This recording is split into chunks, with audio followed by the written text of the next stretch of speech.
Many people finish their work, but when they need to explain the results, they feel stuck. They don't know where to start, what is important, or how honest they should be about problems. So they talk too much or say too little, and the message is unclear.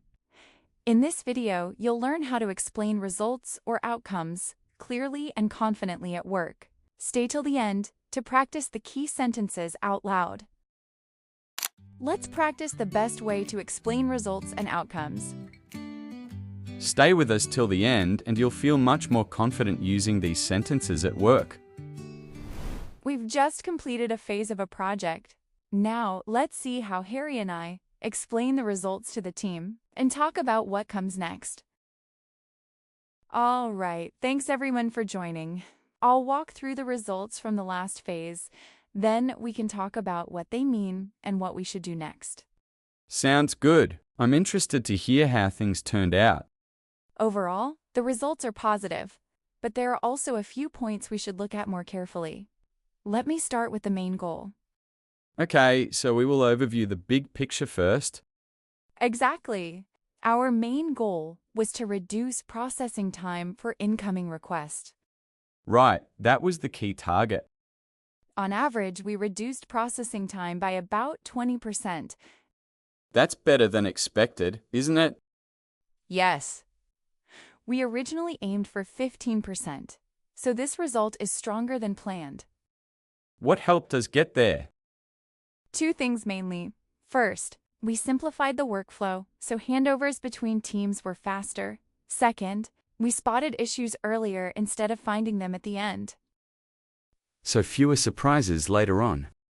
Exactly. That saved a lot of time. Were there any areas where the results were not as strong? Yes, and it's important to mention that, while overall performance improved, response time during busy hours didn't improve as much as we hoped. Do we know why that happened? Based on what we see so far, it's mainly a capacity issue. When the workload is very high, the process improvements alone are not enough. So the process works, but the team is stretched.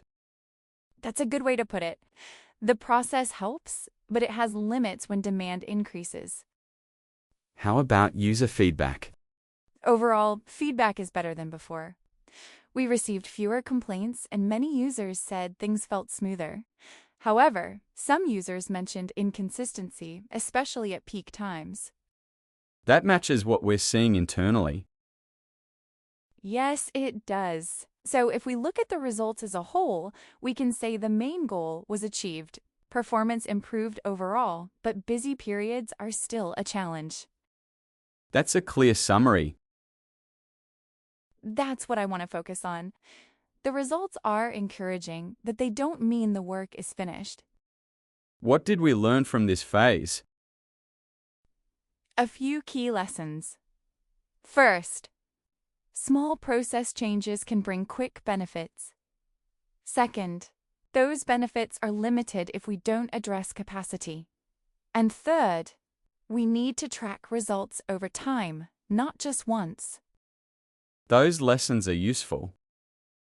Based on these outcomes, we have some clear next steps. What do you recommend? In the short term, we should continue using the current process and focus on keeping it stable.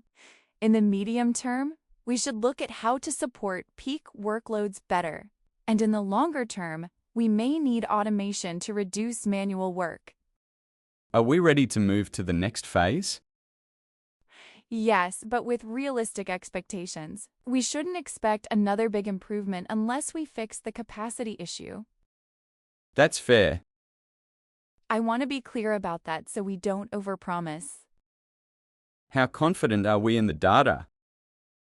The data is reliable enough to show clear trends, but we'll keep tracking it for another cycle to confirm consistency. So the direction is clear, but we'll keep monitoring. Exactly. I'll send a short written recap after this, so everyone has the key points. Thanks, Alice. Now it's your turn. Listen first, then repeat out loud. Overall, the results are positive. We met the main goal. there are a few areas we need to improve. These results help us decide the next steps.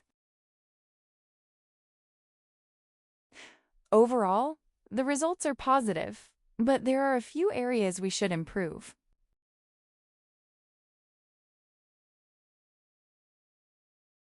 Based on these results, we recommend moving forward with some adjustments.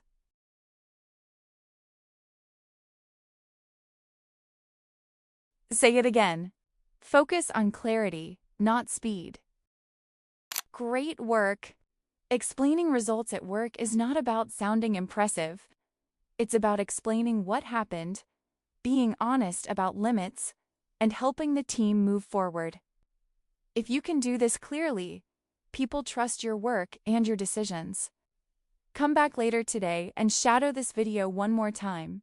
And if you want to communicate clearly at work, subscribe for more daily workplace English. See you in the next lesson.